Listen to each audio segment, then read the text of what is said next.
Okay, let's unpack this. Have you ever paused to truly think about that fundamental feeling of being you, beyond your job title, your favorite hobbies, or even, your current mood?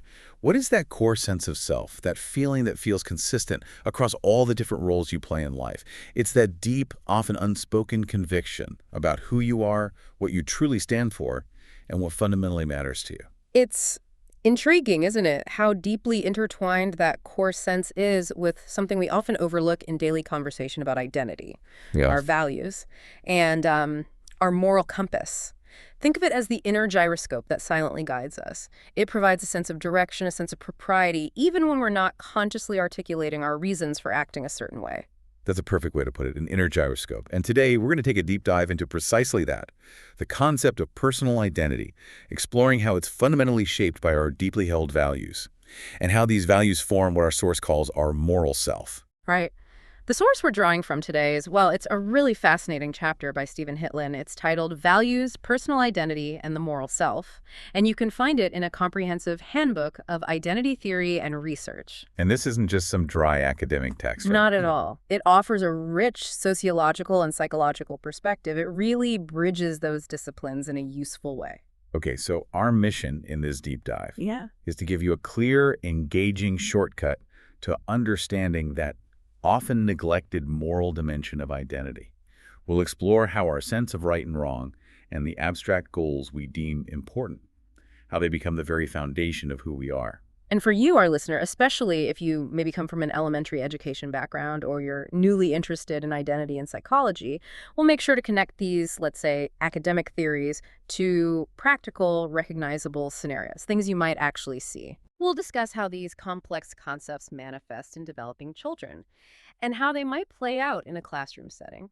We'll try to offer tangible examples that will hopefully resonate with your experience. Absolutely. You'll discover why the academic world is increasingly moving towards seeing morality not just as a set of external rules, not just some separate compartment of human behavior, but as an intrinsic, inseparable part of our personal identity. And for those of you shaping young minds, this understanding can deepen your perspective on student behavior and development, maybe sparking those aha moments where seemingly complex actions suddenly make perfect sense when viewed through the lens of core values. So let's get started on this exploration. 1. The missing piece in understanding ourselves. Morality and values.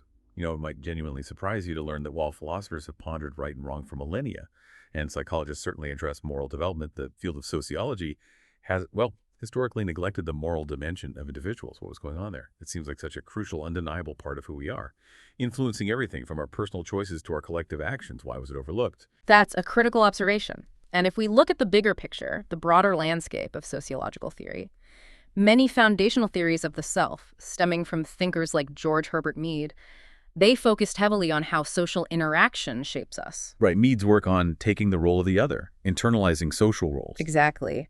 Revolutionary stuff for understanding how we develop a self by seeing ourselves through the eyes of the community. However, the source critiques this approach because it largely missed the moral aspects of this interaction. It describes a peculiar conception of the individual, as a holder of separate social and role identities and rarely as a cohesive person. Almost as if our self were just a collection of disconnected parts that simply perform different roles depending on the situation. Like actors switching masks. Kind of. And the text even humorously refers to other self aspects, things like self-esteem and self-efficacy, as a self-zoo. A self-zoo, wow. Yeah, suggesting a fragmented view rather than an integrated whole, a unified moral actor. It's like sociologists were studying the individual animals in the zoo, the different roles, but not the overarching ecosystem that binds them, or maybe that internal compass that guides their behavior across different enclosures, different social situations. It's self-zoo. That's quite the image. So it sounds like sociology became incredibly adept at categorizing us by our social roles: student, parent, friend, consumer. But perhaps in doing so, it lost sight of that internal moral compass, the thing that guides those roles and binds them into a single coherent person. It's almost like the why behind our actions, rooted in our sense of right and wrong, got sidelined for the what. Precisely. And to elaborate a bit, while early sociological concern with morality was evident, you see it in figures like Max Weber. For instance, his concept of value-rational actions. Actions where behavior makes perfect sense if you understand the underlying moral principle someone is pursuing, even if those actions appear totally irrational or even extreme to an outsider. Like his example of actions that make sense only if you understand the actor's values. Exactly.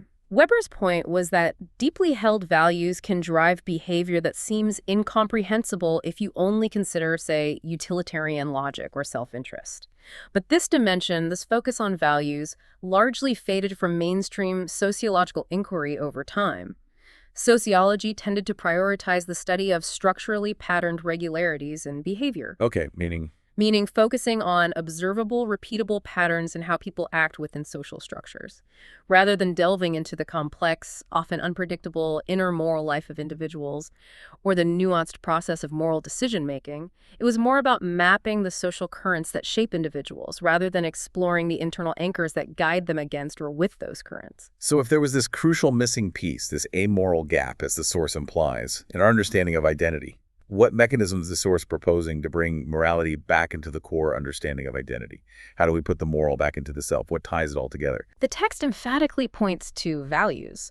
Values aren't just arbitrary preferences, fleeting opinions or superficial likes, like preferring chocolate ice cream over vanilla. That's not a value in this sense. Right. They are defined as conceptions of the desirable, representing those underlying moral intuitions about prohibited and desired behaviors that aren't always articulated.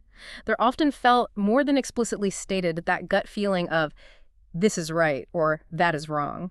Values anchor our sense of self across diverse situations. They provide a consistent feeling of rightness or wrongness about our actions and intentions. So they provide that consistency we feel. Exactly. And crucially, values provide an empirically accessible mechanism, something researchers can actually study, that frames how we construct ourselves as moral beings. They offer a powerful way to link our internal experiences, our thoughts, feelings, beliefs to the broader social structure and the roles we play. This allows for both consistency and, at times, intentional inconsistency in our social actions. Sometimes we act against a role because of a value. They integrate our cognitive and emotional dimensions within our overall sense of self, forming what we might call a cohesive moral core that dictates our sense of who we truly are. That makes so much sense. It's like values are the foundational threads, weaving together our inner sense of what's right with our outward actions and how we engage with the world. And when we talk about personal identity, we often immediately think about what makes us uniquely us. Our specific life history, our temperament, our quirks, those idiosyncratic details. But the source suggests there's a profound, intrinsic moral layer to this uniqueness. It's not just about what makes you different from others, but what makes you you at your deepest, most fundamental core. This feels like a powerful shift in thinking. It really does. And this raises an important question. Is personal identity merely a superficial collection of our quirks, our individual eccentricities, our hobbies? Is it just the surface stuff? The source argues emphatically no. Personal identity is intrinsically moral. It's not just a side aspect, an optional add-on. It's experienced as constitutive of one's sense of self. It makes you who you are. To change a core value, to suddenly find something immoral that you previously believed was moral, or vice versa, that feels like a fundamental, unsettling shift in who you really are. It's not trivial. Not at all. It's not like changing your favorite color or deciding to learn a new skill or getting a different haircut. It's a deep, often uncomfortable transformation that challenges the very continuity of your being. Imagine a fundamental belief system you hold about justice or fairness suddenly being completely overturned in your mind. That's the kind of internal earthquake we're talking about. So if someone who always prided themselves on their honesty and integrity suddenly finds themselves routinely engaging in dishonest behavior, maybe justifying it somehow, that wouldn't just feel like a behavioral lapse, but a profound betrayal of their deepest self, a kind of crisis of identity. Precisely. That internal conflict, that deep discomfort, signifies that a core value, previously central to their identity, is being challenged or compromised.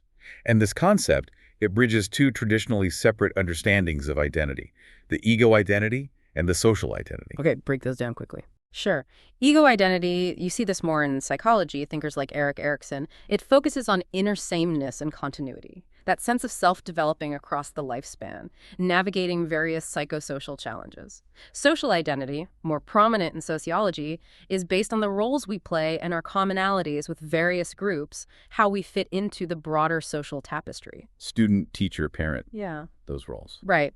And values are presented here as the empirical possibility, the thing we can actually look at, for studying the moral dimension that synthesizes these two perspectives. It's a constructivist view, meaning our identity is built through our interactions with the world and others. We actively create it.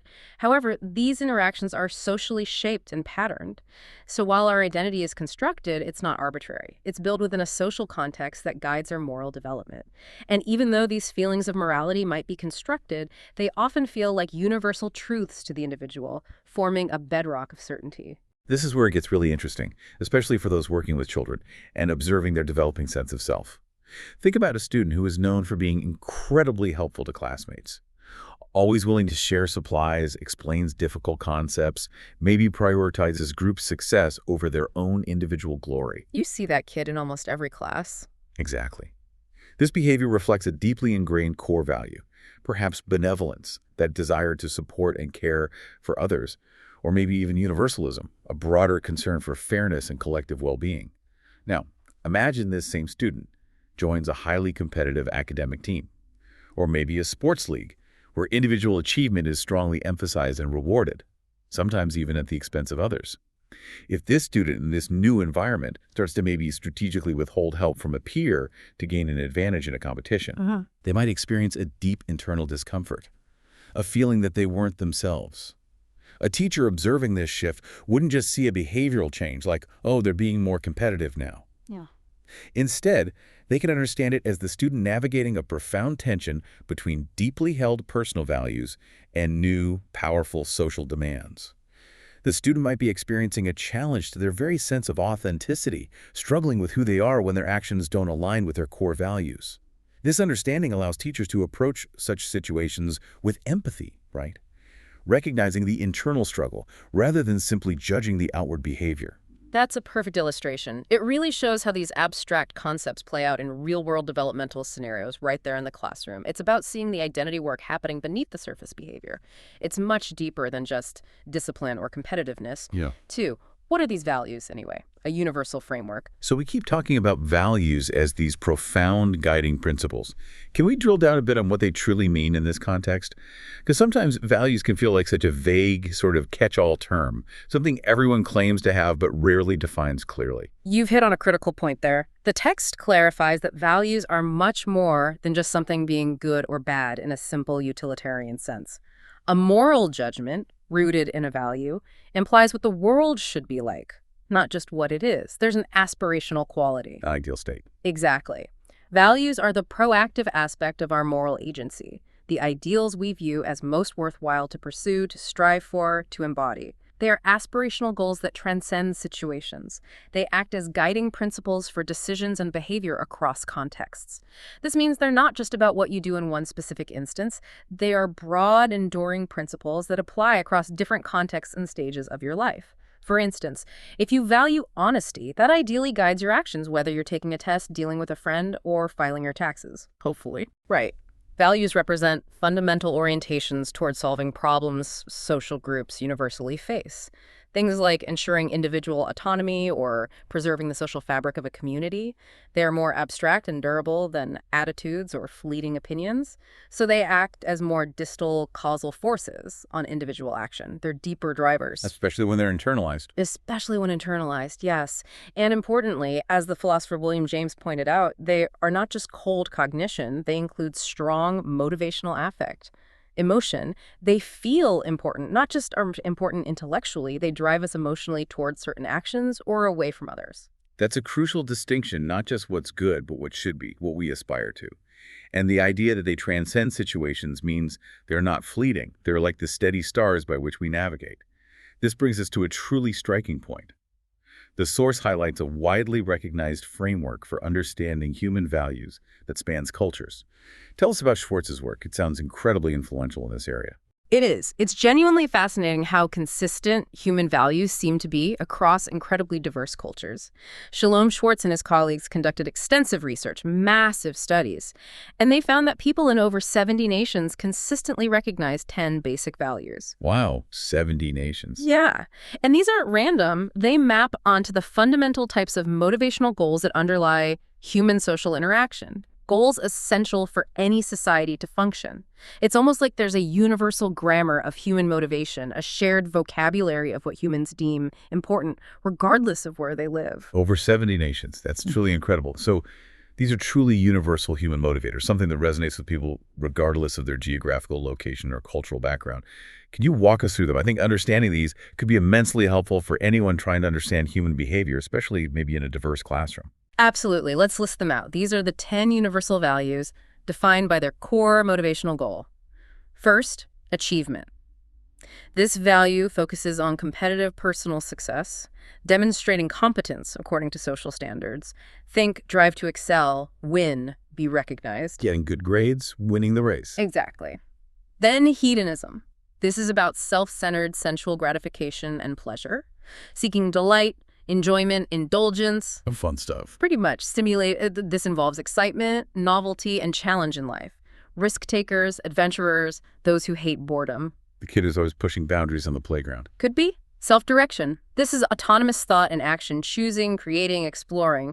Independence, freedom, making your own decisions. Valuing your own path. Precisely. Universalism. This encompasses tolerance, understanding, and concern for the welfare of all people and for nature. Social justice, equality, environment, peace. Big picture stuff. Like advocating for fairness for everyone. Right. Then benevolence. Similar to universalism, but focuses more specifically on the welfare of those you're in frequent personal contact with, your closer circle, friends, family, community. Honesty, loyalty, helpfulness within that group. Caring for your tribe, so to speak. You could put it that way. Conformity. This value relates to self-restraint, subordinating your inclinations to others' expectations or social norms. Politeness, obedience, respecting rules, not upsetting people. Following the rules, fitting in. Yes. Tradition. This involves respect, commitment, and acceptance of the customs and ideas that traditional culture or religion provides. Preserving ways of doing things, respecting elders. Valuing established practices. Security. This prioritizes stability, safety, and harmony for society, relationships, and the self. Feeling safe, maintaining social order, predictable routines. Liking things stable and predictable. Definitely. And finally, power. This value focuses on status and prestige and control over people and resources. Dominance, wealth, authority, influence. Wanting to be in charge, have status. That's the core motivation. And what's also really important about Schwartz's model is how these values are arranged. How so? Imagine them arranged in a circle. He calls it a circular fashion. Adjacent values in the circle share aspects. They're compatible. But opposite values across the circle represent conflicting motivational goals. Wow, so they pull in different directions. Exactly. For example, conformity is often seen as the opposite of self-direction and stimulation, because conformity emphasizes following rules and external expectations, while self-direction and stimulation prioritize independence and novelty. They conflict. Makes sense. Similarly, power is often opposite universalism and benevolence. The pursuit of personal dominance can naturally conflict with caring for the welfare of all, or even just your close circle. The circular model is crucial for understanding how values interact and sometimes create internal tensions or dilemmas within an individual. You simply can't maximize all values simultaneously. There are trade-offs. That circular model and the idea that values mutually constrain each other and can be seen as a zero-sum game, that sounds incredibly insightful. How does prioritizing one value impact others, especially those that are opposite on that circle? Do you mean we're constantly making these trade-offs, even unconsciously? You've precisely captured the dynamic. From a broader lens, it implies that prioritizing one value more means, well, by necessity, focusing less on its opposing value. For example, a strong focus on power might naturally come at the expense of universalism or benevolence. Accumulating power often requires actions that aren't universally caring or benevolent. Like a company prioritizing profit over environment. A classic example. Or a strong emphasis on stimulation might lead a person to take risks that actively reduce their security. Now, while particular cultures might prioritize certain values differently, some societies might emphasize conformity and tradition more than self-direction and hedonism, for example. The list of 10 values itself is argued to be cross-culturally consistent because all social groups, regardless of their specific context, need to cooperate, develop trust, manage collective survival, address fundamental human needs. These values provide the basic motivational architecture for human social life. So the building blocks are the same, even if cultures build slightly different structures with them. That's a good analogy. And values, though not rigidly fixed, have stable properties. This allows the self to be conceptualized as unified yet situationally enacted, with room for change over time. They act as symbolic tools that reinforce our sense of coherence across various social identities and situations. They effectively situate us in a moral space. They provide a stable yet adaptable foundation for our identity. That brings us right back to the classroom, doesn't it? Thinking about recess again. A seemingly simple scenario that is actually a complex interplay of values. One student consistently values stimulation, always seeking out risky games, pushing boundaries, challenging others to daring feats, maybe climbing too high, organizing rough games. We all know that student. Right, driven by novelty and excitement. Another student, however, deeply values security, prefers structured, safe activities, maybe playing quietly, sticking to games with clear rules, minimal physical contact. The one who gets anxious when things get chaotic? Exactly. A teacher might notice the stimulation-driven student often unintentionally disrupts others or causes minor accidents, while the security-driven student might become anxious or withdraw in unstructured play that feels chaotic or unsafe. This isn't about one being inherently better or worse. It's about recognizing how their core values, like that zero-sum game where valuing risk inherently means deprioritizing safety, or vice versa, shape their choices. How they interpret the exact same environment. Understanding this can help a teacher guide play, set appropriate boundaries, maybe resolve conflicts by acknowledging these different internal drivers. Help students find ways to express their values safely and respectfully. Maybe creating designated zones for different types of play. It allows for a much more nuanced intervention than just saying, play nice. You've illuminated a common classroom dynamic beautifully. It really is about seeing the underlying motivations and the value conflicts, not just the surface behavior. This deeper understanding truly empowers educators. It gives them more tools. 3, how values shape our inner world and actions. Okay, so values are deeply embedded. They guide us consciously, and maybe even more powerfully, unconsciously. How do they function as these cognitive emotional filters or moral horizons that the source describes? It sounds like they're doing a lot of work inside our heads, shaping our perception before we even realize it. It's intriguing how deeply values permeate our mental landscape. They aren't just things we coldly calculate or rationally decide upon, like solving a math problem. That's not how it works. They are deeply integrated cognitive emotional frameworks. They underpin our self-perception and all our social interactions. And they involve powerful emotional components. They function as our internal barometer for sensing right and wrong, providing immediate, often subconscious feedback about the moral propriety of our actual or even just imagined interactions. Even thinking about doing something triggers this. Often, yes. They literally help us decide what facts we even notice in a situation, what arguments seem persuasive, and which decisions simply feel right or wrong in our gut. The source mentions philosopher Charles Taylor's profound idea of moral horizons. These are essential frameworks, often unarticulated, that help us determine what is good, worthwhile, or admirable in life. Things that really matter to us. Exactly. Taylor calls some of these hypergoods. They're like meta-analytical schema for adjudicating between two good things. Think of them as higher-order values that help us prioritize when two desirable things clash. For instance, I may genuinely enjoy a delicious, sugary dessert that's a good, and I may also value long-term health and fitness, another good. The classic dilemma. Right. The hypergood of long-term well-being or perhaps discipline might win out over the immediate good of pleasure, guiding my choice in that moment. Or maybe not. But without these moral horizons, these hypergoods, we'd be lost in a sea of competing desires, unable to determine what truly matters most to us. That explains so much about how we rationalize our choices, or why different people can look at the same situation and interpret it so wildly differently, often feeling equally convinced of their rightness. This idea of gut feelings about right and wrong is especially intriguing. The text mentions the social intuitionist model. How do these instantaneous moral judgments work? It sounds like they bypass our logical brain entirely, at least at first. This raises a really important question about the speed and nature of moral judgment. The social intuitionist model, or SIM, developed by Jonathan Haidt, proposes a somewhat radical idea.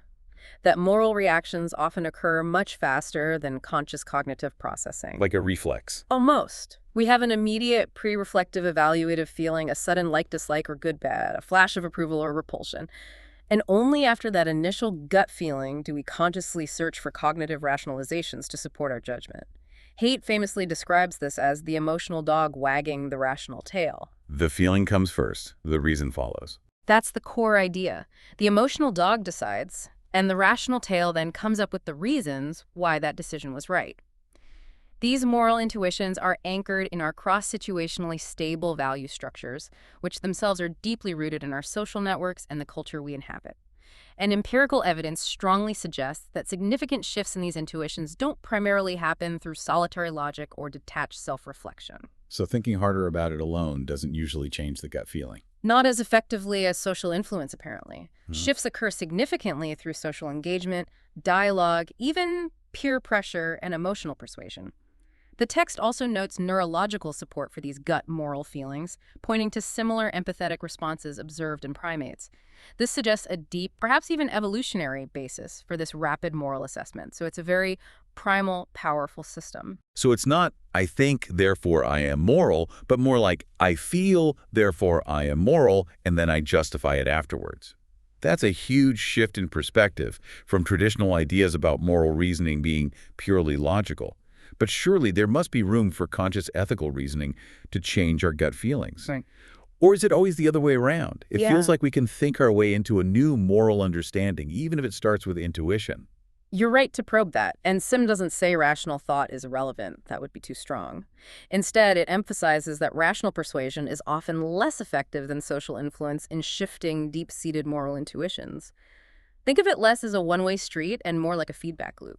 Our intuitions inform our reasoning, certainly, but our reasoning, especially when it's shaped by social dialogue and new experiences, can over time subtly reshape our intuitions. It's just often a slower, more indirect process than we might assume. Less direct than just logic changing the feeling instantly. Exactly. And again, a classroom tie-in comes to mind immediately with this model. Imagine two students witness a classmate being unfairly blamed for something they didn't do, maybe a broken vase in the classroom. One student might immediately feel a surge of anger and injustice, that intuition anchored in a value like universalism or fairness, and instinctively speak up. Maybe without even fully formulating why they're so upset, just blurting out, "That's not fair." The gut reaction. Right. The other student might also feel discomfort, but maybe pauses to logically consider the social consequences. If I speak up, will I get in trouble? Or what's the best way to approach this so I don't make it worse before acting? The teacher observes not just the action taken, but the immediate emotional reaction versus the deliberated response. Understanding the sim helps recognize that the initial gut feeling is a powerful, values-driven force, often preceding conscious reasoning. And this is a key part of how children learn to identify right from wrong in social situations.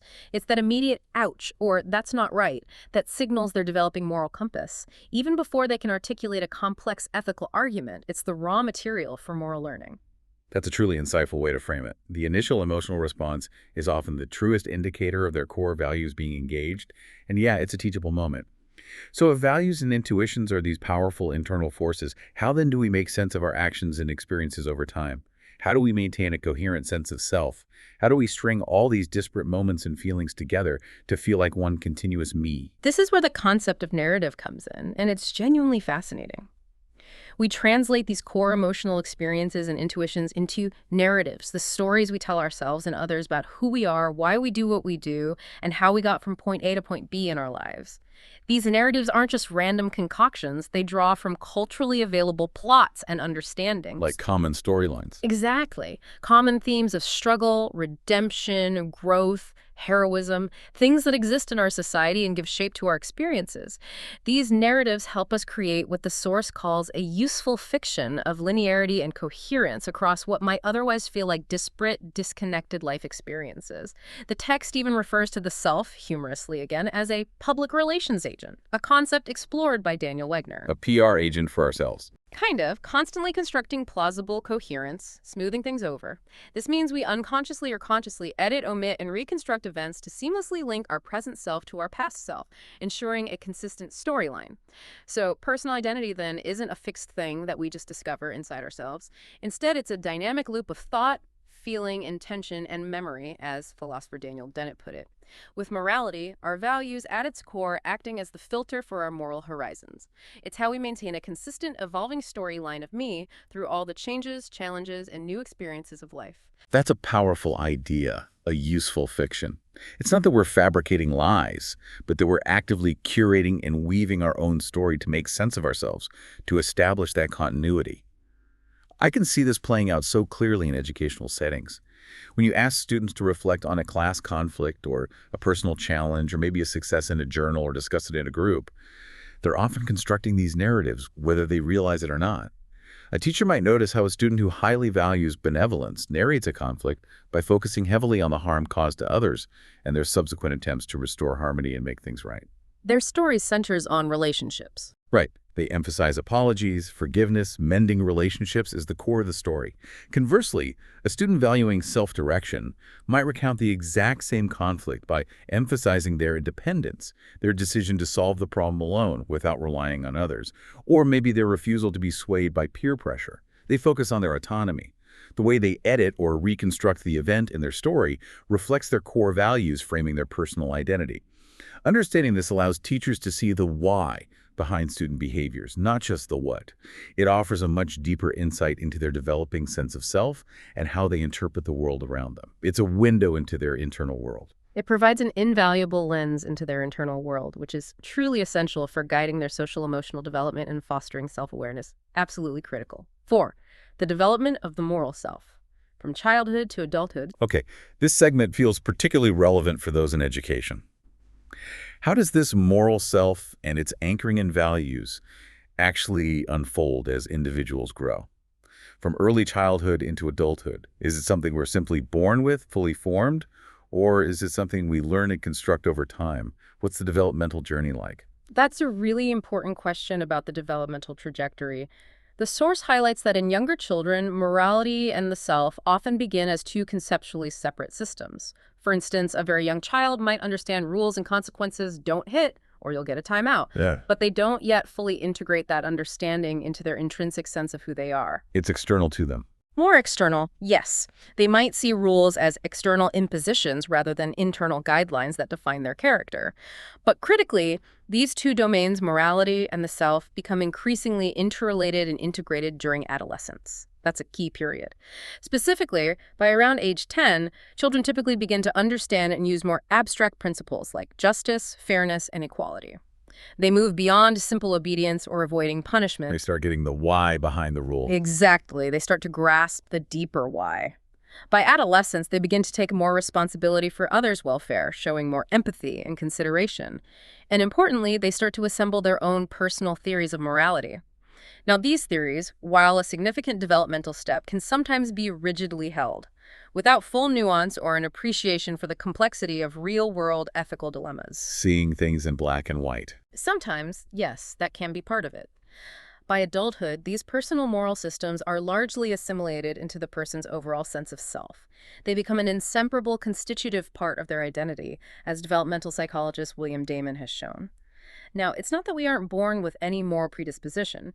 In fact, the very predisposition for valuing and making moral judgments is found in children from a very young age. Researchers like Jerome Kagan noted this. It suggests it's a fundamental human trait that then develops and differentiates through experience and social interaction. So it's almost like they start with pieces of a puzzle, rules here, personal preferences there, and by adolescence, they begin to see how those pieces fit together into a larger, more coherent picture of themselves, a picture that incorporates their moral compass. And it's clear that development isn't just an internal, solitary process. Social influence plays an incredibly significant role. How do important others like parents, teachers, even peers, and moral exemplars shape our values and intuitions throughout this journey? What's the impact of our social environment?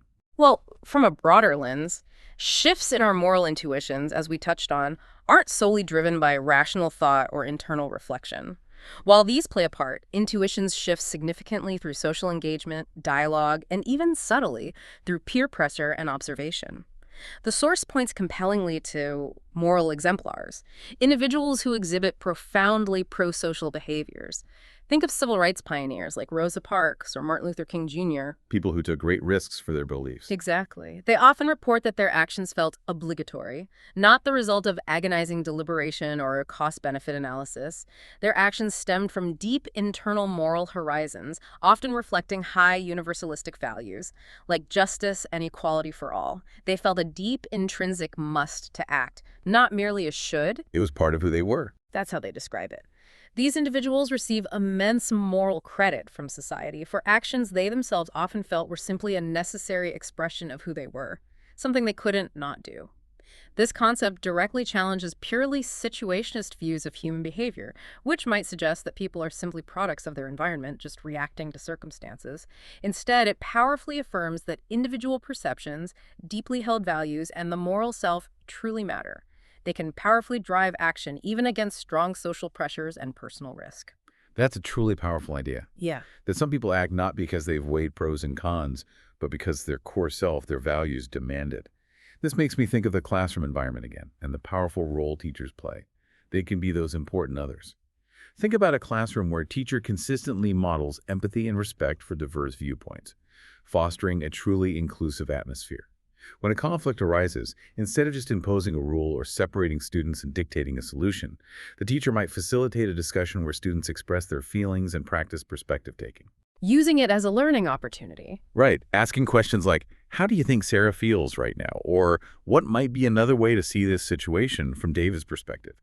This type of structured social engagement, guided by the teacher as an important other, and maybe even a moral exemplar in that context, it actively encourages the development of moral intuitions aligned with values like universalism, benevolence, and fairness. Students learn not just what is right, but why it feels right through observing and interacting with moral exemplars, the teacher's behavior, positive peer influences in their immediate environment. They internalize that behavior, hopefully, as part of their own evolving moral identity, maybe shifting their own gut feelings over time. Precisely. It's experiential learning of values, not just rote memorization of rules. And it's far more impactful for long-term development, for building that moral self. But, life is rarely black and white. Moral situations can be incredibly ambiguous. What happens when our values conflict? Or when the right path isn't clear? Because that's definitely a reality for everyone, especially as they grow into more complex social roles. Yeah, those gray areas are tough. They are. And it's intriguing how social life inherently involves navigating situations where roles conflict or multiple value systems are relevant. Morality isn't just about choosing between good and bad in a simple dichotomy. Often it's about deciding among competing moral demands, where both options feel good or right based on different values you hold. Like choosing between loyalty to a friend and telling the truth. That's a classic adolescent dilemma, isn't it? The text uses the complex and often contentious example of the abortion debate in America to illustrate this point about competing values. It suggests that both sides, regardless of their specific stance, are often deeply rooted in a core American value, personal freedom. However, they apply this value differently based on their specific informational assumptions and their moral intuitions about whose needs take precedence. Is it the mother's autonomy and freedom of choice, or the unborn child's right to life and freedom from harm? The debate isn't usually about rejecting freedom as a value. It's about whose freedom counts more in that specific difficult context and how that core value is interpreted. So the conflict isn't about the value itself, but its application. Often, yes, according to this perspective. The source emphasizes that in situations of role ambiguity, when established social identities or social scripts don't offer clear guidance, we fall back on our value-based personal identity, our core moral self, to adjudicate between better and worse behavioral options. This fuller picture acknowledges the inherent complexity of moral decision-making in real life, where there isn't always a single, obvious, right answer. We have to draw on our internal moral compass, our hierarchy of values. That's a crucial point. Yeah. It's not always good versus bad, but good versus good, or competing goods, and our values determine which good takes precedence for us. This is something we see all the time in the classroom, even with seemingly small issues that feel monumental to children. Imagine a group of students who have collectively raised money for a class project, maybe through a bake sale, and now they need to decide how to spend it. This can become a real-world moral dilemma. Oh, absolutely. Prime territory for value conflicts. Right. One student argues passionately for donating to a local animal shelter, clearly driven by a strong value of benevolence, maybe universalism. compassion for living creatures. Another student lobbies hard for new sports equipment for the school playground, perhaps reflecting values of achievement or stimulation, wanting to improve competitive play, have more exciting games. And a third student suggests creating a quiet reading corner with comfortable beanbags and new books, valuing maybe self-direction and security, prioritizing individual learning, and a peaceful, predictable environment. 3 worthy goals, driven by different values. Exactly. A teacher could use this as a fantastic, real-world moral dilemma for discussion. It's not about finding one right answer. It's about helping students articulate their underlying values, understand how these values might conflict in a practical scenario, and then, crucially, negotiate a collective decision. This exercise fosters critical thinking about values, empathy for different perspectives. It allows students to see how their moral horizons, their personal identity anchored in values, directly influence what they perceive as important and desirable outcomes. It's moral education in action, not just theory. And that kind of authentic, values-based discussion is far more impactful than simply telling them what they should do or imposing a solution. It helps them build their own moral reasoning muscle, their ability to navigate those gray areas. Outro. So what does this all mean for us, and maybe more importantly for you, our insightful listener, as you continue to explore the intricate landscape of identity and the human mind, whether that's in your professional life or just your personal reflections? Well, to try and tie this all together, this deep dive has, I hope, revealed that our personal identity is much more than just a collection of experiences, social roles, or quirky traits. It is, at its very core, a moral entity, fundamentally framed and guided by our deeply held values. These values serve as our cognitive and emotional horizons, silently guiding our actions, shaping our immediate intuitions about right and wrong, and forming the very narratives we tell about ourselves to create a coherent, continuous sense of who we are across our lifespan. Right. We've seen how values offer an empirically measurable and actually incredibly powerful way to understand the moral self, effectively bridging that historical gap between sociological and psychological perspectives on identity. Yeah. It's like we've uncovered a missing link, hasn't it? Tying together what we study in both fields, offering a more complete picture of the human experience. I think so. And we've explored how these values aren't just abstract philosophical ideas, they are universal dynamic forces. They influence our perception and behavior, acting as powerful, if often subtle, filters for our reality. They dictate what we notice, what we prioritize, what we instinctively react to. And crucially, for many of you listening, we've traced that fascinating journey of moral development, from those early childhood intuitions to complex adult decision-making, showing how this entire process is anchored in our evolving values and the rich tapestry of social interactions that shape them. It's a powerful framework for understanding ourselves and others, especially those young, developing minds you might interact with every day in the classroom or elsewhere. It truly illuminates the inner workings of human behavior in a profound way. It adds a whole layer of understanding. So as you move forward, perhaps back into the classroom, observing the nuances of human interaction or just reflecting on your own choices and motivations, consider this. If our values are constantly filtering the world, shaping what we perceive as right or desirable, how much of our everyday reality is actually a deeply personal, values-driven construction?